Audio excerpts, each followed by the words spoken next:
900 million আয় করা squid গেমের স্ক্রিপ্ট নাকি 10 বছর ধরে রিজেক্টেড অবস্থায় ছিল। এই কথা কারো বিশ্বাস হবে? বিশ্বাস না হলেও ঘটনা কিন্তু সত্য। স্কুইড গেমের পরিচালক ছিলেন ওয়াং ডং হিউ। তিনি এই স্ক্রিপ্টটি খুব যত্ন করে লিখেছিলেন 2009 সালে। এরপরে শুরু হয় প্রযোজক ডিরেক্টরদের দাঁড়ে দাঁড়ে ঘুরে বেড়ানো।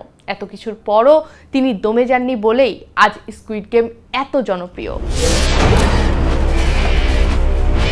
যারা স্কুইড গেম দেখেছেন তারা এতটাই উপভোগ করেছেন যে স্কুইড গেম 2 এর জন্য সবাই অপেক্ষা করছিল, আর 2 আসার সাথে সাথেই পুরো মাতিয়ে দিয়েছে। মুভির শুরুতেই দেখা যায় টান টান উত্তেজনার এই দক্ষিণ কোরীয় টিভি নাটক সিরিজে ঋণে জর্জরিত প্রতিযোগীদের একটি গেম বা খেলায় অংশ নেওয়ার জন্য একটি নম্বরে ফোন করতে বলা হয়। বিজয়ের জন্য থাকে বিশাল অঙ্কের নগদ অর্থ পুরস্কার হিসেবে জেতার সুযোগ। তাদের অংশ নিতে হয় শিশুরা যে ধরনের খেলা খেলে সেরকম এক গেমে।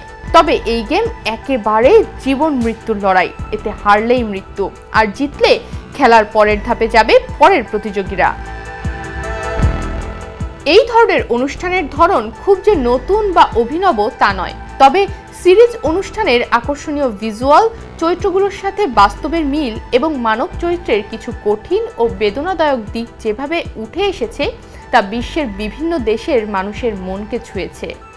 স্কুইড গেম খেলায় 456 জন প্রতিযোগীর সবাই কোনো না কোনোভাবে ঋণে জর্জরিত এবং জীবন যুদ্ধে উঠে দাঁড়াতে মরিয়া হয়েছিল। তাদের বলা হয়েছিল 6টি খেলার এই সিরিজ জিতলে বিজয়ীর হাতে আসবে 45.6 বিলিয়ন কোরিয়ান ওয়ান বা 39 মিলিয়ন ডলার, আর হারলে মৃত্যু অবধারিত। বিশেষজ্ঞরা বলছেন এই গেম সিরিজের সাফল্যের চাবিকাঠি হলো এর চরিত্রদের বেশিরভাগই সমাজের প্রান্তিক মানুষ। তাদের সকলেই বিশাল আর্থিক সমস্যায় জর্জরিত হলেও তারা সমাজের বিভিন্ন স্তরের মানুষ। যেমন প্রধান চরিত্র একজন বেকার যার জুয়ার সমস্যা রয়েছে, ফলে পরিবারের কারোর কাছ থেকে সে সম্মান পায় না। এই গেম সিরিজে সে দেখা পেয়েছে একজন তরুণীর যে উত্তর কোরিয়া ত্যাগ করে দক্ষিণে চলে এসেছে। তার জীবনে অনেক কঠিন অভিঘাত এসেছে। তার সাথে দেখা আরেকজন পাকিস্তানি শ্রমিকের, যার মালিক তার সাথে খুব দুর্ব্যবহার করেন।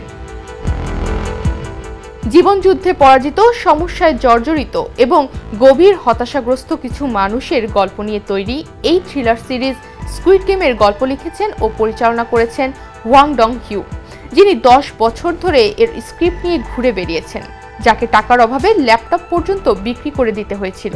সেই লেখকের গল্প আজ পৃথিবীর 93টা দেশের টপ চার্টে জায়গা করে নিয়েছে।